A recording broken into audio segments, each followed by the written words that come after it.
Uncut Podcast with. Hold on. Oh, hello. So, yeah, I wanted to take a bath first because I've been so grimy. I'll tell you all about it on my state capture report recording. Anyway, so I'm all fresh and clean now. I'm ready to engage this interview. Like, hi. They could expect, to see somebody who's playing the instrument and singing, that's as hot as me, that looks as good. So, Woo! Of course. so and as humble as you. Yeah, exactly. The OHP Uncut Podcast with Kannon. How are you, man? I'm doing good, man. I'm chilling. Look at you. Look at you with the full frontal nudity. Yeah, exactly. What inspired that day in the bathroom mirror? I feel like, I never really show my body like that. And I was like, there's so many dudes always shirtless and stuff. And I was like, I want to kind of, try one out. You were feeling yourself. You're like, you know what? Today is the day I'm going to drop one. Yeah, I was like, and I'm promoting the album. Every time I'm in the garage, you say, Mom, please, also, please. Hold on, I'm coming. That picture. Oh, God's holy temple. Woo, guys, that picture is so hot. Like, I downloaded there's a song that has that picture as what do they call those things? Like, I just call it a profile picture that has that picture as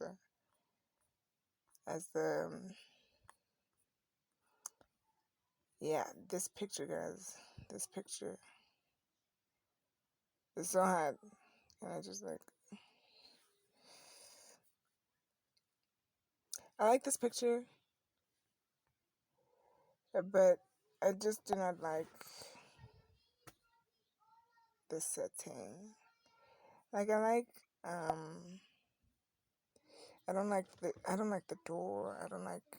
I like the type of tile, but I feel like the tilist, the people who are supposed to do the tiles, they always fucking do a botched job, like it's hard to find a tiler or a tilist. I'm sorry. It's hard to find a tilist that pays attention to the pattern of the grain of the tile and matches it, so it looks seamless, So I guess I'm more of a slab person, but now you can't put a whole slab on the wall, or maybe you can. I mean, if you can do that for an island, then I'm sure we can do that for sections of walls. Just put a whole slab so that it all looks uniform and everything. I love a uniform pattern, and when I see a break in the pattern, it's a pet peeve. Oh my God, it's like a serious pet peeve of mine. So yeah, that's my only problem with tiles. I don't know, maybe they should put numbers on. Well, I know they do put numbers. I've checked. They put numbers on the tile so that you can put them in order. But yeah, I really love the tile pattern, but I do not like the way it was tiled, and I really hate that whole door frame. I'm sorry. I just had to pay too much attention, I suppose. It's oh, God's holy temple.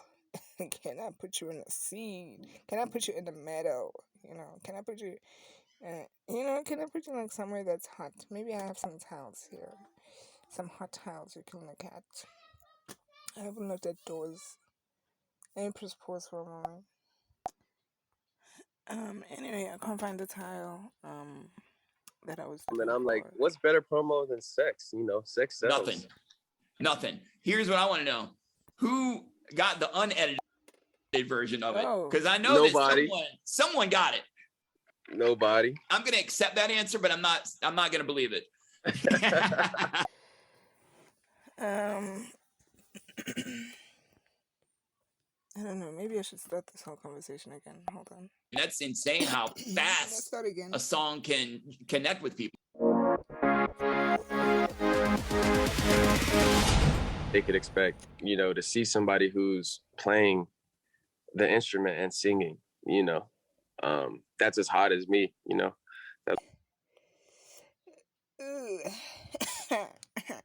Sorry, I'm coughing because I'm smoking. What am I pressing? I'm trying to go back on the pictures. I'm pressing other things.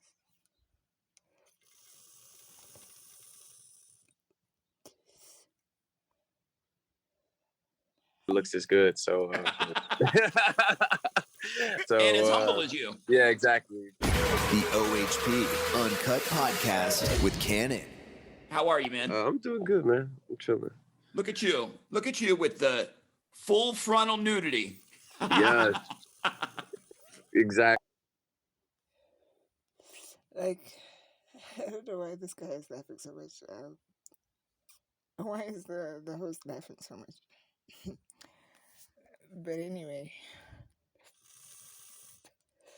that picture. Maybe you guys have seen my other screen recording with that picture where I'm working on a song. It's supposed to Steve Lacy, and well, there's that picture, and he asked me, "Mom, is Steve Lacy naked?" Oh, you should check that out.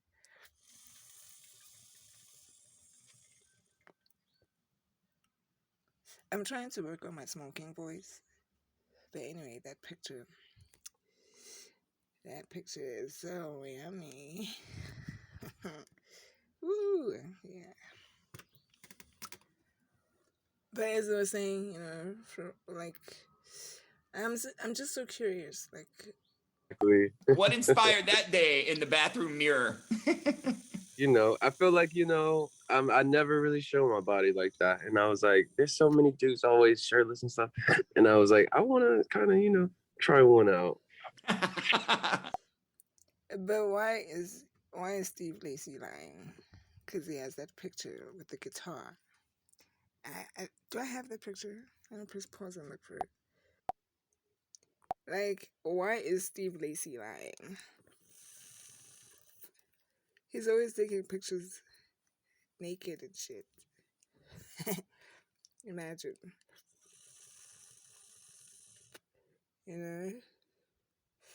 What's fascinating about this one is, like, on his leg there, it's almost like there's an S, like it's almost like his body is spelling his freaking name.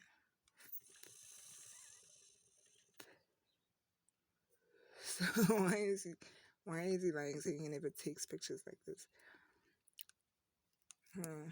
I'm sure Pinterest has a lot more. I don't know why. Maybe he has a pseudonym profile on Pinterest. But I'm always grateful to be on the receiving end. Well, that's nudity. Give it to me. Woo, Steve Lacy. So these are earlier ones, But it's nice to know that he's comfortable in his own skin. It's really nice. It's so nice when you're comfortable in your own skin, guys. Just be naked, especially if you look this hot. I got a lean body. Okay. You were feeling yourself. You're like, you know what? Today is the day I'm gonna drop one. Yeah, I was like, and I'm promoting the album, and I'm like, what's better promo than sex? Sex sells. Nothing. Here's what I want to know.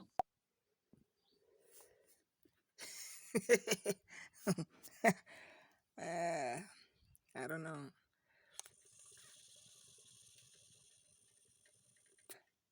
I'm sorry to bring this touchy subject, but when you're watching Idol, like the Able Tesfaye series, and you expect to see sex, the way the promo was so it's all about sex. It's all about saying like, I want to fucking see sex, you know.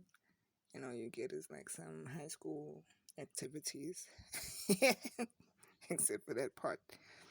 And that guy, that black guy who looks like a Justin Timberlake, it shows up. And fucks the daylight out of Jocelyn in Tedros's bedroom. Oh my god. I was like, oh my god, they were really fucking, right? They were like really, really fucking for sure. Like, I don't know if they can do an edit like this. I don't know about CGI. I don't know how CGI works, but anyway, the sex cell, like, you know, I think people should live up to it. So if it's doing a promo for an album and it's like 6 songs and you're like just releasing some random photo and you're not releasing it as a,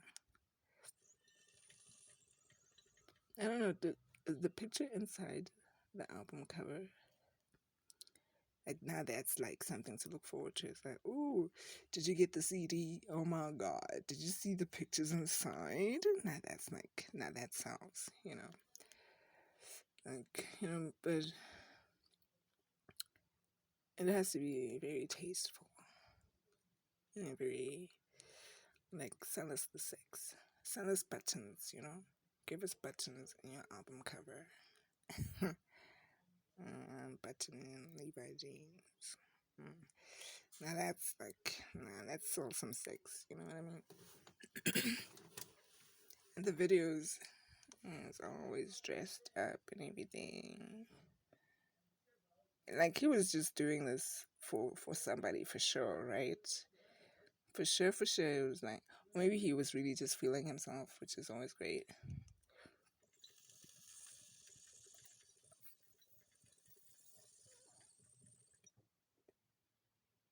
So, when I feel myself like that, when I feel myself, I'm very shy, so I delete those things. Who got the unedited version of it? Because I know that someone got it. Nobody. I'm going to accept that. I don't think it was edited. You know, when you take pictures and the flashlight is like just glaring in the picture. It's like maybe God is putting a hand in there and be like, I know what you're trying to do. I'm a spotlight you on this song. You know what I mean? Like when that flashlight just like hides the delicate stuff. Answer, but I'm not going to believe it. Well, thank you for your time today, man. We really appreciate you. Thank you for having me. And congratulations on a song that is just absolutely blown up, man, and become like one of the songs of the summer. I mean, that's insane how fast a song can connect with people, isn't it? Seriously. It's a blessing, man. So you've been doing all this for a minute, man. I heard that you got started, you like wanted to learn to play the guitar because of Guitar Hero. Is that real? Yeah, that's real. What songs were you crushing on guitar? Like, I wonder if he ever gets bored of this Guitar Hero question. Surely we all know by now. Like, you know when you're doing an interview and you've watched all the other interviews ahead of time and whatever, you think that you're going to ask something different. You're like, okay, I don't know, maybe a different question based on your curiosity on Guitar Hero. You know, I don't know. Maybe he should do... Maybe you should say, Steve Lacy, will you do a tutorial? Or you do a snippet for us where you playing Guitar Hero, you know, and he like shares the fun times you had with your Guitar Hero, you know. Like, do a video for us, do a short for us, you know. Maybe, but not asking the same question over and over again when people have asked this question before. It's like, you know, as a person who's trying to keep up, I'm like trying to keep up with new stuff. And all these different people just recycling the information, but maybe new information will pop up. I don't know. Hey, someone's in here. I'm inside the garage before somebody locks me in. Let me just go check. Hey, let's continue. Guitar Hero. I mean, I think that was Legends of Rock. So it was like, I would just play it at my friend's house until I got my own. But at Miles' house, we would play Legends of Rock, and I was super passionate about it. What songs? They had like "Sunshine of Your Love" on that one, and like "Barracuda," "Cliffs of Dover." That Yep. one really pushed something in me. It was so hard, but I absolutely had to get it though. I'm like, I'm not It is stopping. hard, but I mean, what do you think is harder, that game or the actual guitar? Probably that game.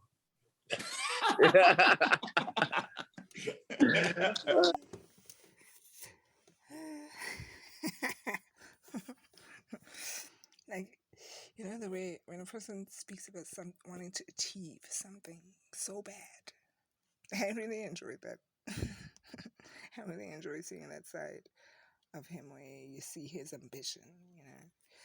It's really nice. I love it. So you started playing the real guitar. How old were you? I was like 10 or 11, one of those. Okay. And what were the first real songs you were starting to play? Well, everybody learns duh, duh, duh, duh, duh, duh, duh. So that was like the first riff, but okay, I'm I sorry. guess the I'm first, trying to like, catch a nice moment because I realize that every time I press pause, I catch like funny pictures. I don't know, cameras and phones and whatnot. But it really hurt how I feel about that song in my other video. That song.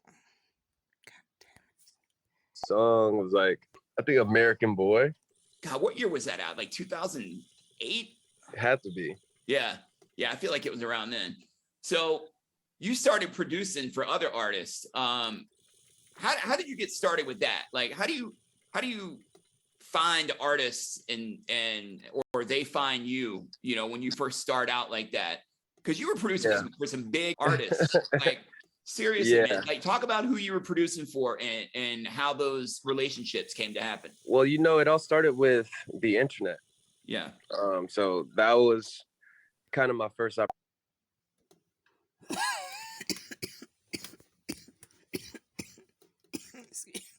Excuse me. I always get confused by this. Like when he says the internet, is he saying like the actual internet or the internet, the band? Because the internet obviously connects us all, right? But was it like showing off his musical skills on the internet that got him noticed, or got him, or made it easier for him to, I don't know, to be able to reach out to these artists? Because it's so hard to reach out to artists, He might have some great ideas and he might not be famous yet, and I suppose, but the band, the internet, it gave him that platform, I suppose, right? For him to make it easy for him to reach out. But now when you're like somebody like me, I'm not famous for shit. Well, I don't know if South Africa would agree with that, but anyway, I'm not famous. I'm infamous. I think I'm infamous. Not that I'm known out there, but I'm just infamous. So you're trying to reach out to people, like, it's so hard, guys. It's so hard, and you have such great ideas for them. Like, I see you stuck right now. I have an idea that can just propel you to the dimension you want to get to. You know what I mean? But it's like space talk. It's like talking to space when I'm having these ideas by myself and people just don't. They're like, who's this infamous person or this non-famous person? But I can't help you. So it's so great that at least he grew up in an area, where it's that close to fame. He grew up in a famous area already, like, like for me, I have to like still travel the seas. Can you believe it? Find myself on a Titanic somewhere. So I have to travel the seas in order for me to reach out. See, like, I would have thought the internet, like the actual internet, like Google, would just make it easy for me to just do it from home. Being an introvert and all. Opportunity, and they got me started, and I'm in that band, and I think through that showed me how to do it first off, and then like Mac Miller was the first person actually that I produced for, and those ideas, because Jet Fuel came way later, but I was making stuff with Mac when I was like a teen. I have ideas from like literally the first time I met him, and I was literally like 16, yeah, I was 16. And they kind of just showed me, how to do it. And from there, after Ego Death and all that stuff, I would just kind of meet different artists and just be like, hey. Like, doesn't anybody feel like, I feel like Steve was younger than that. But for the sake of not, as guys, the hookah pipe is so annoying because you have to like tidy it up, clean it up, remove the ash, all that. Oh, it's so annoying. But I'm out of smoke, so it's my last resort. But anyway, I felt like he was younger than that, but child labor laws. But I think he was maybe in that space. But anyway, let's take his word for it. Let's take his word for it so that we don't encourage the kids to be out there and be like, oh, I can do this anyway. Like, it's great that he waited until he was mature or had some sense of maturity to be able to, like, I don't know. I'm curious about the challenges that he experienced with some of the stuff that he produced, especially like legal stuff. Because, not everybody's out there for good intentions. Some people are just selfish like that. So I'm curious, at that age, like, what legal issues did he have with his productions, Hey, if you ever need beats, I produce. And they're like, oh yeah. I was like, yeah, I produce for the internet. And then they're like, oh, and so I was just kind of a little bit of capitalizing on the moment, but sooner enough, I didn't have to say that anymore. But a lot of my first ideas came from Ego Death being such a thing for like artists. I think a lot of artists really, really loved that album, and people did too, but I think it really connected with a lot of artists that I wanted to work with at least. So I would just kind of say that liner, and they'd be like, oh, word, like, get my number.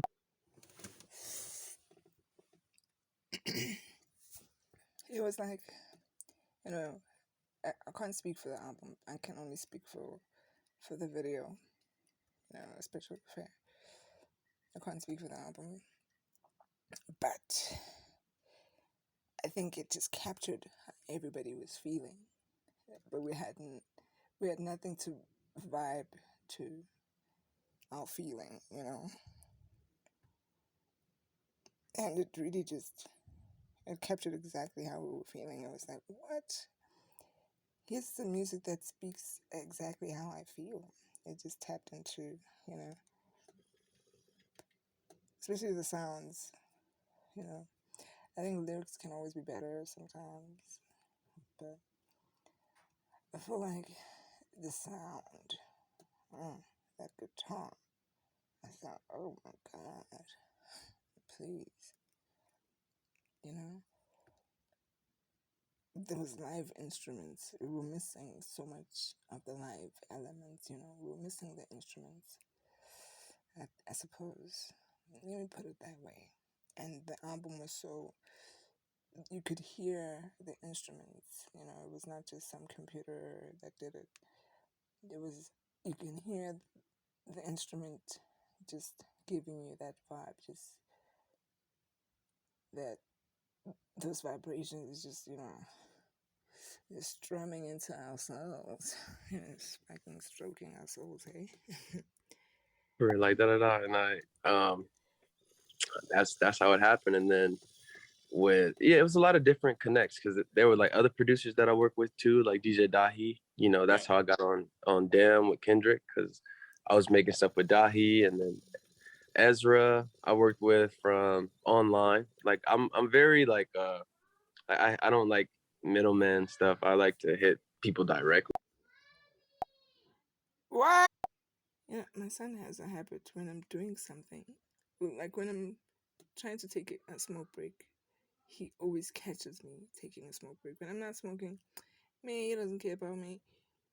He's always busy. He's always caught up in something. But as soon as I pick up a smoke, he calls on me. I don't know what that means. But anyway. Yeah. So I remember I hit Ezra on Twitter, and I've been a Vampire Weekend fan since I was a kid. Like, would watch their shows on YouTube, and he replied, and I was like, oh my god.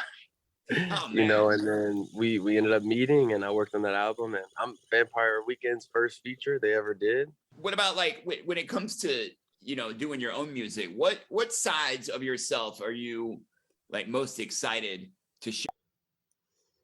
Like I think I should listen to this Vampire Weekend business. I don't know who they are. But when I search for Steve Lacy on the net, they pop up. So share with the audience that maybe you could not have shared when you were doing things for other artists. Just the energy, man, is different. It's different. What I do for myself is different for what I do for people. I kind of like just like collect all my experiences and then just apply it to, okay, how can I make this mine? And I think too, they could expect, to see somebody who's playing the instrument and singing, that's as hot as me, that looks as good. So, and as humble as you. yeah, exactly. As humble. Okay, guys. It's a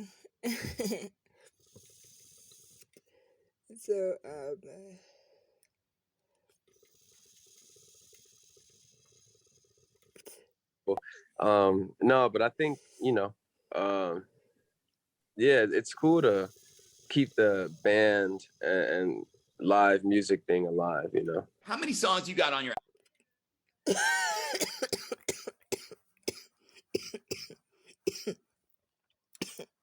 album? 10. Hold on.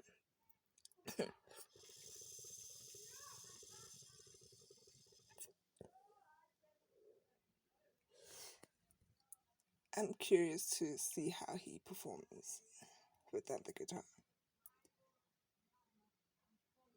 I want to see him like on the stage, because we see him with the guitar in his music videos. But I'm curious, like how does he perform without the guitar?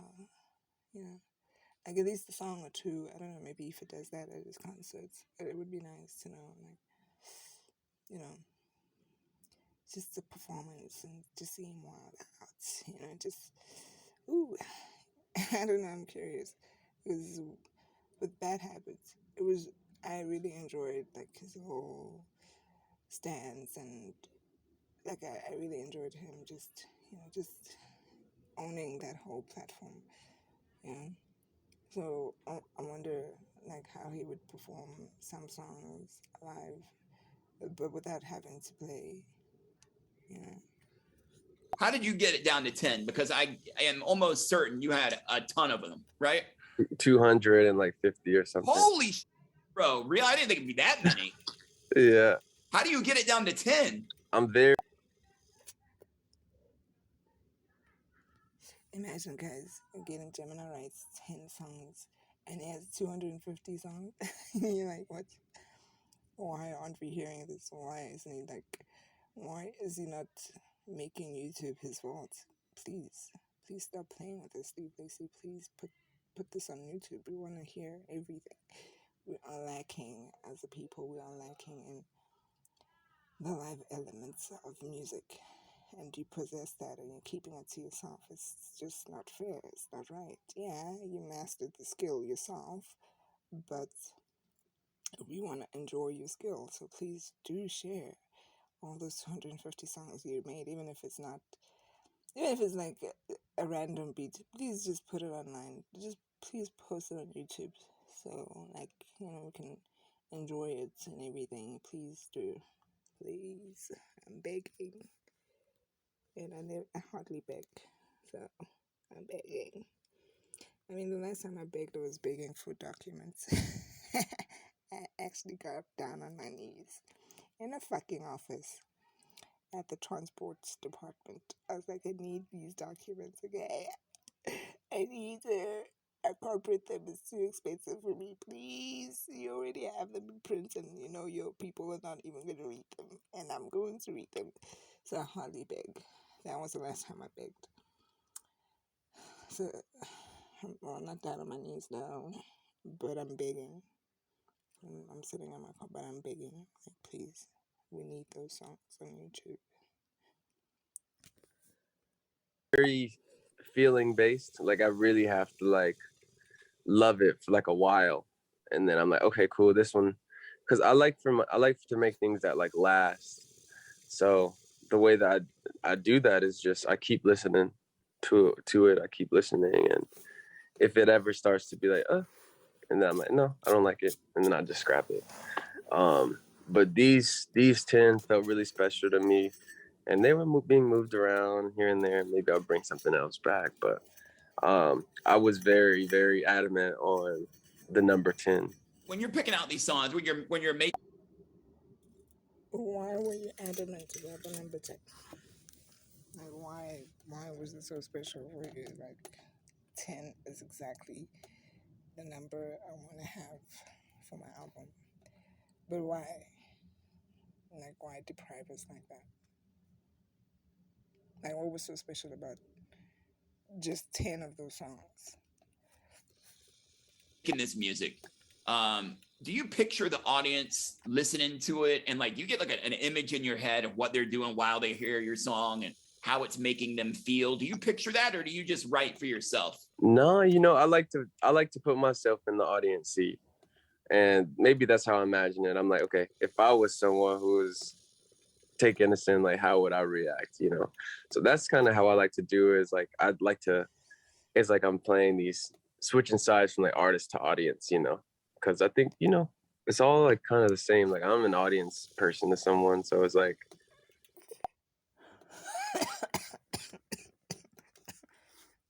When somebody is so hot, guys. It's like the host almost wanted to jump in and be on that couch with him. Especially since it's like you've seen the couch before on the GQ feature. Like it's, when you just want to be like there with the person and be like in their presence, like freaking out. Just to be in that space, in that energy. So for that energy to transcend through the screen like that, and maybe it's a good idea that he does some interviews online. I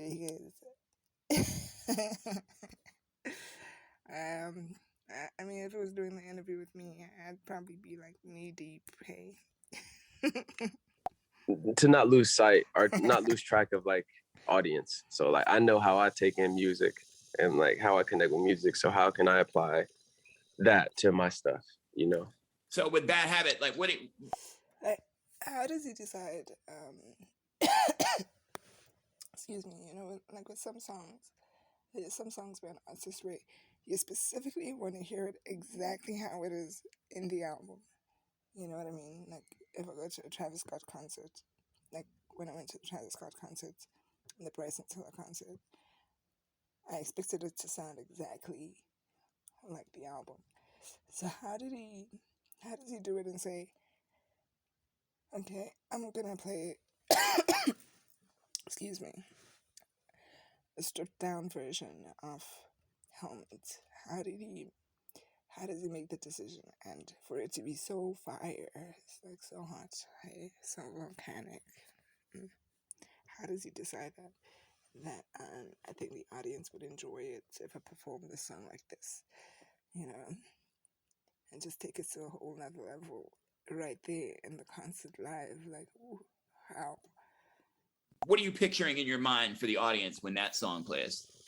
That one, there was no picture. It was just a feeling. And I was just like, this is so funny. Like when I was making it, I was just like, this is hilarious. I'm pretty sure like so many people can relate to something like this, right? It was just kind of like a joke. Like it was just really fun. And I don't think about, like being number one or being number three on the charts. Like those were not thoughts that came into my head when I was making this stuff at all. Cause I just don't think of that stuff. I just make the music, and now that I've done it, I'm like, oh wow, like, this is possible. This is cool. You're like, damn, I should have done this a long time ago. I like this Right. going in the charts. Right. It's kind of fun, It definitely gives me a little bit more pull.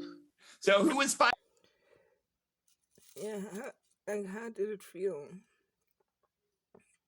Like when you're making music as a career, like when you're an artist and it's your career, and now you've tasted what number one feels like.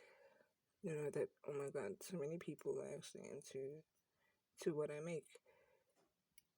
Is there any pressure, to keep delivering, or do you stay authentic to yourself and be like,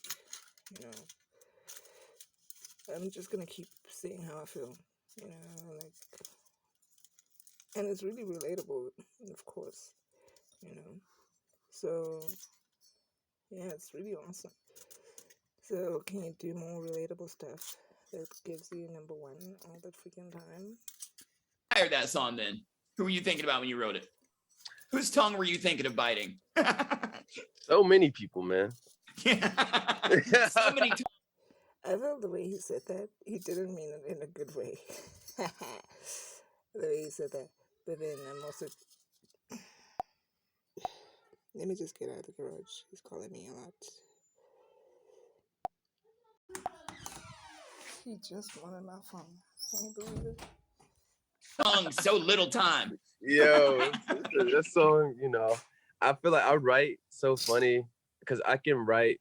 It sounds like I'm writing about one person or one thing, but it's like from multiple scenarios, like that I'm like pulling from to write about this thing that sounds so singular, but it really comes from a whole bunch of places. Well, thank you for it, man. Thank you for this gift of music. Thank you for, the song of the summer and for doing something that doesn't sound like everything else. It's really refreshing to play your song, man. It really is. I appreciate that, man. I thank you for spinning something so original, man. That's cool. Before you roll, let's do 5 random questions. We usually ask just basically the same one for all the guests. So let's see what your answers are to these 5 random questions. So number 1, what is the last song you turned up really loud? Well, I was DJing last night, so I played a whole bunch of songs.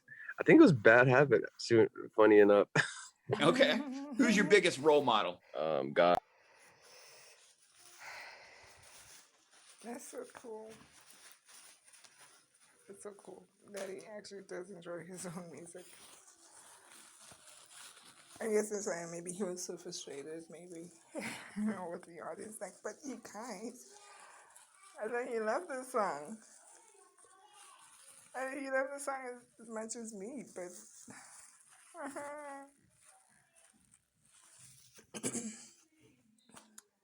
And it's so refreshing to hear someone say they look up to God.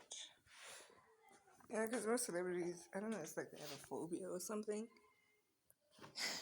You're like, but why? It's so refreshing to hear Steve Lacy be so humble.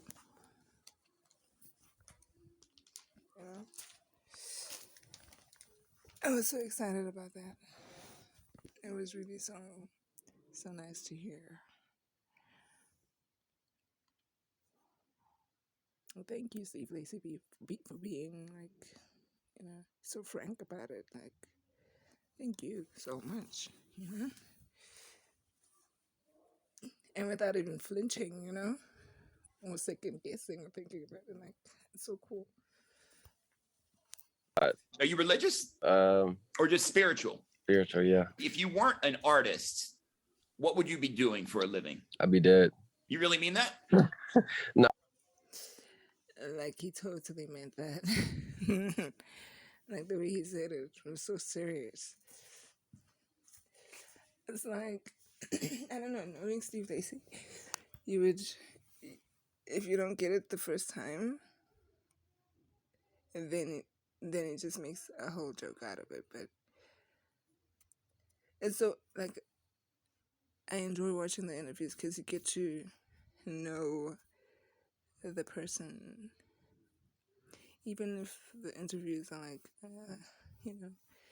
but you get to see him for who he really is, and it's either they pick that up or they don't, and most times I guess they don't, so, which is why we keep on, I don't know, touching on the same stuff over and over again. But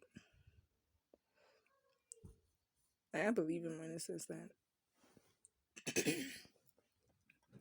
I think I too would be dead if I was not a professional accountant, even though it's a killer profession. But I too would probably be dead because there's something so nice about putting things right, It's gratifying for me to work towards making things right and calling out the wrongdoers. That's why it's a killer profession, because you can call out wrongdoers, they're like, it's Papa's bitch, But God has saved me so many times in this profession. So,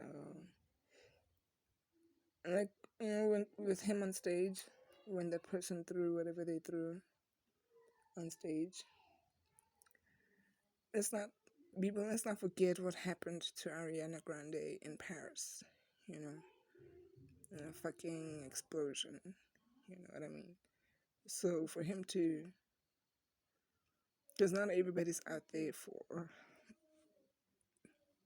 the goodness, not everybody's out there for the good, and like, this God believer, fuck him, and he's occupying the #1 spot, fuck this guy. So not everybody's there for the love of whatever he's given to us, the love of the skill that he's sharing with us, this beautiful music. So, yeah, it really puts life in perspective. Like, when you choose a career, it really is a life or death type of situation when you do choose your career and you're like, okay, this is totally what I'm gonna do, and you do it no matter what, and with God by your side, hey, you just stay living, to find another day, to entertain another day, to make corrections another day. That's really cool. So, I totally would be dead if I was not a professional accountant. I'd be like, what else am I gonna do? Because whatever profession I'd be in, I'd still trying to make corrections. You know what I mean? I suppose in school I was that kid where if I got something wrong, I looked forward to the corrections. Like, I really looked forward to the corrections to see where the hell did I go wrong, so that I don't make the same mistake again. And I'd noticed in class, that was the part most loathed by students, And I looked forward to it. I was like, oh, fudge, my tests were fucking wrong. Like, I need to know why I got it wrong, so that I fucking ace it next time, So, I'd be dead, too. And if it was some different profession, I'd still probably behave like a professional accountant, even if it was some other profession. Like, let's say I was a fucking doctor, I'd probably be correcting surgeries or something, Because we all know that they're not perfect, It's a risk going to the hospital, but I'd be there, like, correcting shit, I don't know. whichever profession, I'd just be there, just, doing corrections. So this profession that chose me, yeah, it was all God's design.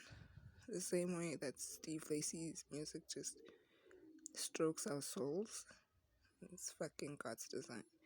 And it's fucking amazing to tune in and just be so engrossed in the whole listening experience and how he brings words to life, and you know how he sings with meaning. It's very rare lately. People sing and the lyrics are nice. You're like, I can sing along, but it lacks that. I don't know. When an actor portrays whatever situation is being acted out, he does that with music, and it's like, oh my god. So I don't know. I couldn't picture him doing something else. I mean, it would be great because he looks like the type that likes to perfect stuff, but please, we would be dead if you did not do music. It would probably fucking be dead. I know for a fact that I'd be dead since I was dead. And then helmets brought me back to life. Fucking dandelion spider. That's what you need. Garfield. You can make a flower on the wall. Let me get that real quick. I'm very territorial about my space. Spiders understand this. I love spiders, but not in my fucking territory. Hold on real quick.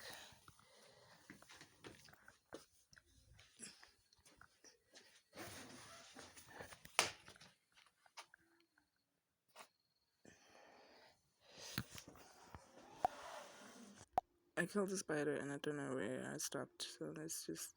So how can I apply that to my stuff, So with Bad Habit, like what are you picturing in your mind for the audience when that song plays? That one, there was no picture. It was just a feeling. And I was just like, this is so funny. Like when I was making it, I was just like, this is hilarious. I'm pretty sure like so many people can relate to something like this, right? And it was just kind of like a joke. Like it was just really fun. And I didn't, I don't think about, like being number one or being number three on the charts. Like those were not thoughts that came into my head when I was making this stuff at all. Cause I just don't think of that stuff. I just make the music, and now that I've done it, I'm like, oh wow, like, this is possible. This is cool. You're like, damn, I should have done this. Yeah, I don't know where I stopped. So let's just continue.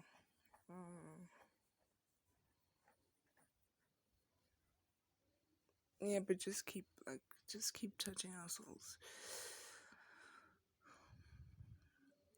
Although it does like raise the question, like, what experiences were you going through? And we're curious people, like, with who that made you feel like that. Sometimes we don't really have to go through those experiences, I suppose. We can just see them in people or see them in movies and whatever. But as funny as it is, it's like, as funny as you make it seem to be. I didn't think it was funny. I thought it was like a fucking hectic song, made light of, But anyway. Long time ago. I like this one in the charts. Right. It's kind of fun, It definitely gives me a little bit more pull. So who inspired that song then? Who were you thinking about when you wrote it? Whose tongue were you thinking of biting? So many people, man.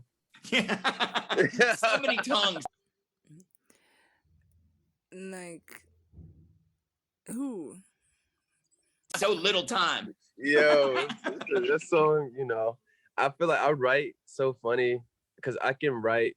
It sounds like I'm writing about one person or one thing, but it's like from multiple scenarios, like that I'm like pulling from to write about this thing that sounds so singular, but it really comes from a whole bunch of places. Well, thank you for.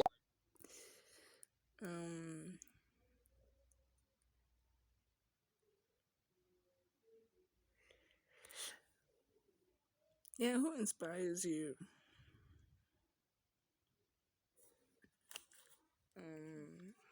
I don't know, like, it's so singular. Hey,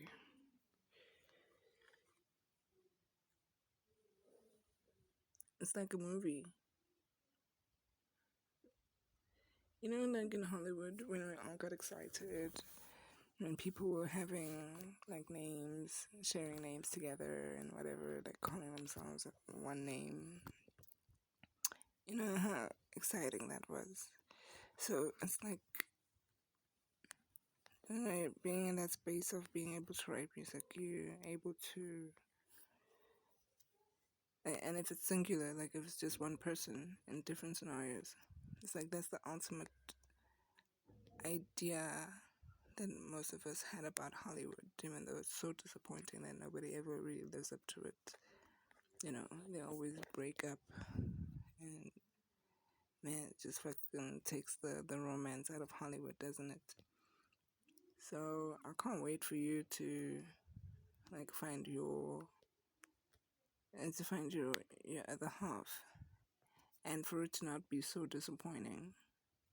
Like I really would love to see multiple scenarios, like different music videos and everything. And I suppose society can't be bullshitted as well, because when it's not meant to be, it's just not, like, we can see through the bullshit the same way I suppose we could say we saw through Nicole Kidman and Tom Cruise when they do movies together. It's like, but the chemistry is not there. How are these people married? You know what I mean? So I don't know. Like, I can't wait for you to find that person. I can't wait for Hollywood to be sexy again, like in terms of couples. Because in terms of couples, really, Hollywood is dead in that division. I mean, yeah, we all got excited for Kimye. Like, oh my god! But you know when you're excited, but but you, but you're expecting to be disappointed, and it could be, and I don't know, for some reason I still live with the idea that, you know what, I don't think they broke up. I think it's just the media. Maybe that's what's happening. Maybe it's the media just spreading divorce around the whole place. Maybe it's true. I don't know. But it would be really nice to experience that once again in Hollywood, where there's a couple and we all look up to that couple, and it's so much fun to see them play out all these scenarios together. You know, that would be really nice. You know, but hey, I guess the only permanent thing in Hollywood are the Hollywood stars that people walk on. You know, the pavements. All right, man. Thank you for this gift of music. Thank you for, the song of the summer, and for doing something that doesn't sound like everything else. It's really refreshing to play your song, man. It really is. I appreciate that, man. I thank you for spinning something so original, man. That's cool. Before you roll, let's do 5 random questions. We usually ask just basically the same one for all the guests. So let's see what your answers are to these 5. So how are they random if they're the same ones for different guests? Guys, let's get grammar in order, cause y'all confuse me. Like, I don't know. I never know if y'all are speaking in code or something. So let's get it correct, please. 5 random questions. So what? All right. Number 1, what is the last song you turned up really loud? Well, I was DJing last night, so I played a whole bunch of songs. I think it was Bad Habit. Funny enough. Like, it would be so much fun to like listen to what he listens to. Like, can he DJ for us once? You know, can he DJ for us on YouTube and like just be at home, play us some music, play us a 1-hour playlist? You know, can we listen to what you're listening to, even if it's just for fun? You know, just for fun. It would be really nice, and to see you like grooving out to your songs. It would be really dope. And it's really cool that you enjoy your own song. I have to say that again. I don't know if it got captured. I have to say it. It's really cool that you really, really enjoy your own music, you know. So I totally understand, you know, with performances and things. I totally understand when the audience says we want to see you performing, and then they just they just don't live up to your standards. Hey, because they're all about fats, right? But that song, Bad Habits. I bite my tongue. Well, I don't bite my tongue really, but I imagine.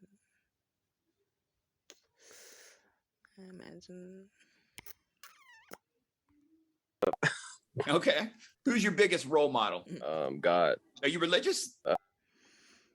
Yeah, it's so refreshing to hear that. It's so fucking refreshing, guys. Especially in Hollywood. Especially an American celebrity. Like, it's so fucking fabulous to hear that. You know. Thank you, Steve Lacy. Thank you so much. You know, I really appreciate that. I really appreciate, like, I suppose, like, it's not like, for me, the song Helmet, the video spoke to me in terms of, like, my personal love life, but the lyrics spoke to me in terms of, you know, the planet. And I sometimes just imagine how God feels, you know. And so for you to look up to God and to just deliver, to be your best, like God wants us to be, it's like so amazing to experience. Yeah, it's really so amazing to experience. You're giving your best, you know.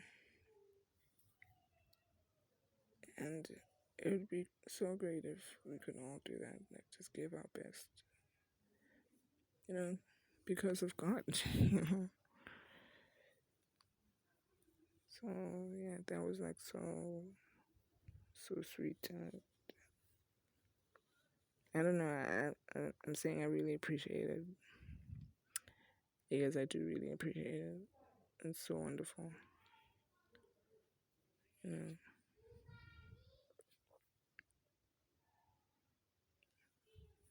Anyway, perhaps one day we'll have a conversation between us about God, and that would be so much fun. You know, trying to figure out who God is. That'd be so much fun. Or just spiritual? Spiritual, yeah. If you weren't an artist, what would you be? Like the way he answered that. That's how Hollywood is about God, you know. They just cannot accept it they just can't accept God for God, you know. It's like, no, it has to be something else. It has to be something other than that. Are you spiritual or religious? Like, but I mean, what's the difference?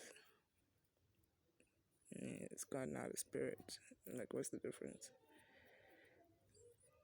Really, people, let's talk about spirituality and let's talk about religion. I thought spirituality comes from religion, you know, or maybe spirituality is the exercise of religion. I don't know. But let's not make this too churchy for all you folk that just cannot handle God conversations. I can go all day. Although I still need to finish reading my Bible. I've been getting a fucking headache. Lately, I've been getting headaches, y'all. Doing for a living? I'd be dead. You really mean that? No. Yeah, totally. He totally meant that. The way he said it, how serious he was. He totally meant that. Yeah, I'd be dead if I was not a professional accountant too. Yeah, I'm sorry if I'm repeating myself, but I'd be dead in this kind of profession, you know. But hey, You gotta keep doing the corrections, righting so many wrongs. You know what I mean? Yeah. I suppose when I was talking about how as a kid I looked forward to doing corrections, like if I got something wrong, I looked forward to corrections, and how most of the class just loathed corrections. Like, at what point, as a kid, do you like, music is my fucking life? I mean, I would have never been able to really say, I love doing this thing so much, so this is the career I have to choose. I only discovered that this is the career for me, like, when I was in it already,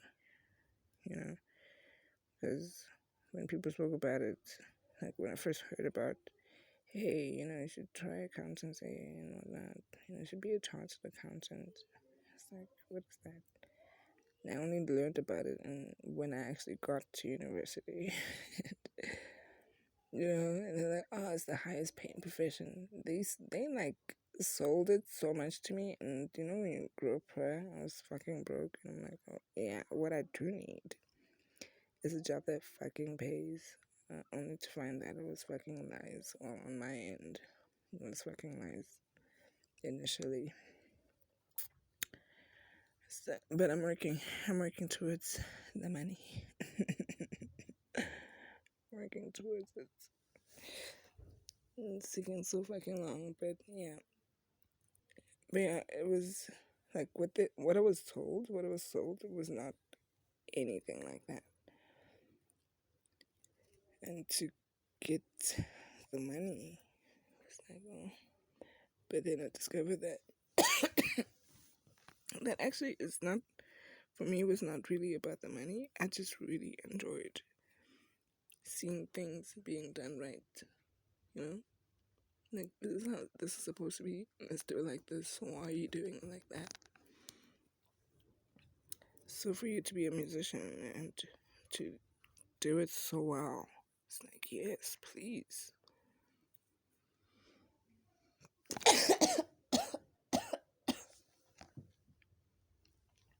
I'm sorry, y'all. Got the cough juices today. I'll probably be designing clothes. Who was your first crush? I feel like it was this girl named Cheyenne.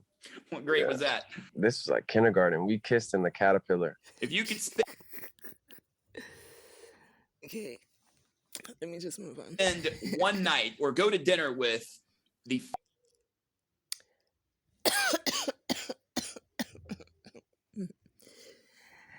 No, but really, seriously, Steve Lacy, he's so honest, hey? It's so nice to be so honest. And to prove better that the psychologist Freud, is it Freud or Freud? I don't know. But yeah, like, kids are like, I have to always keep an eye out for my kids. Because, kids, eh? Anyway, like, my cocoon flowered. What do they say when a cocoon, like, becomes when it goes from being a pupa? Is it a pupa? I don't know, a pupa or cocoon into a butterfly. I was like a teenager, So I'm curious, like, as adults, it's great for us to talk about our experiences as kids, I feel. So when that happened, what happened next? Because I was 16, like, when my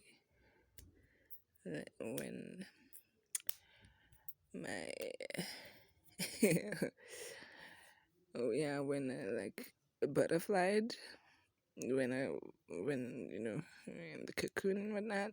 I was 16, and then I waited for like 2 years after that. It was that one time, and then I waited 2 years later for my next experience. That it was a decision that I actually made. It was like, no, I'm gonna wait. Like, that was really cool for the first time, but I'm gonna wait. Like, I wanna wait. to try this mainstream boyfriend type business or whatnot. Fictional character of your choice. Who would it be and why? Pootie Tang. I would definitely get. Yeah, but like, yeah, I still don't like the movie Pootie Tang. It could have been so much better. And yes, I hate the comments made by people on your channel. It's like, why can't Steve Lacy just be Steve Lacy? Like, why must he be compared to the people who, I suppose, allowed themselves to be clowned?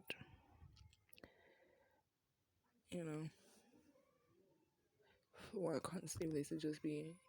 Why can't he be appreciated for him being himself? Or what must, like, it fucking annoys me going through your comments. Because I feel like it's supposed to be intelligent people that listen to your music, but I suppose it's really full of trolls out there, hey? Much for Pootie. That's one of my favorite answers we've gotten so far for that question. Thank you. Oh, yeah. And, when you were talking about that you turned up to bad habits, like, yeah, like, I totally feel you. Because we really cannot, guys, let's not forget what happened to Ariana Grande. These shady-ass crowd people, where you put yourself out there, and people say, yeah, we want to see you, we love your music, we're fans, and whatnot. And then you get there, and they're, like, fucking disappointing, and they throwing shit on stage. And it's not just Ariana Grande, hey, that was explosive, right? But it happened to Sway Lee as well. Or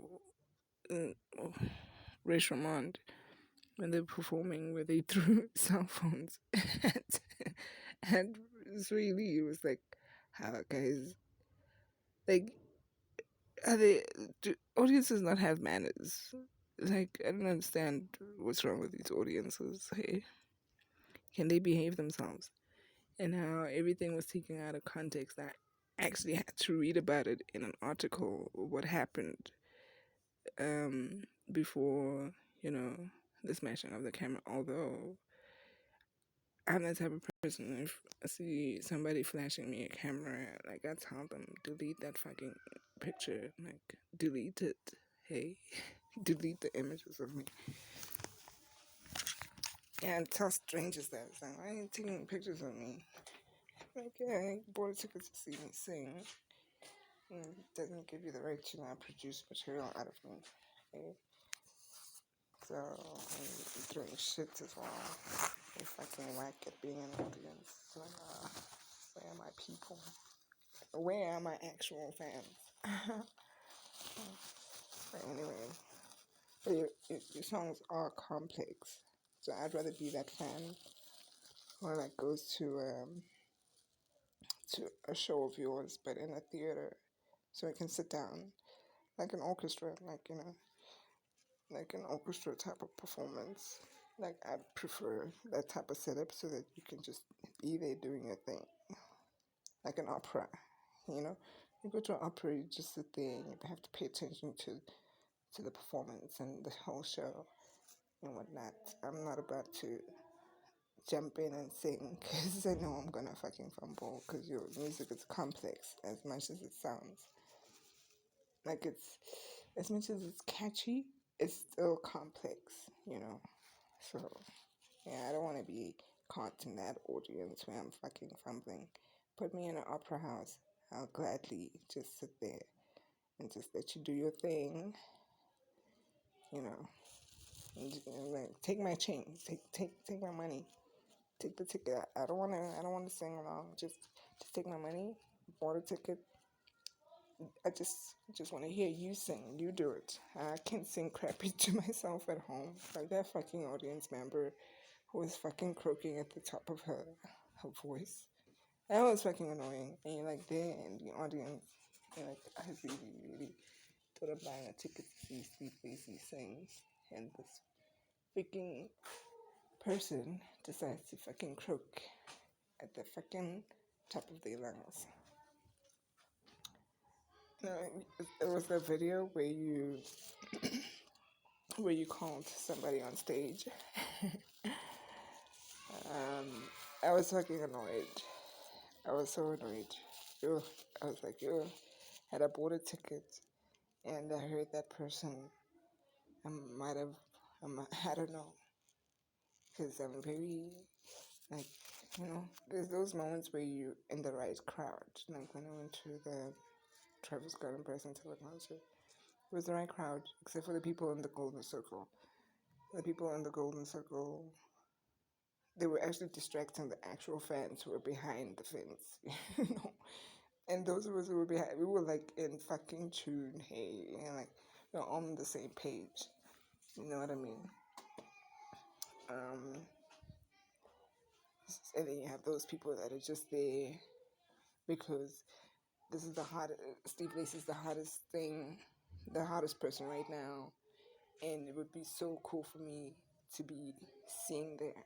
You know, it'd be so cool for me to say, hey, I got in there and I was there, even though they don't really know much about, or maybe they're not in tune with the artist or the music. You know, I don't know. Hey. Shit. Thank you so much. Awesome. Thank you, Kannon. The OHP. Thank you guys.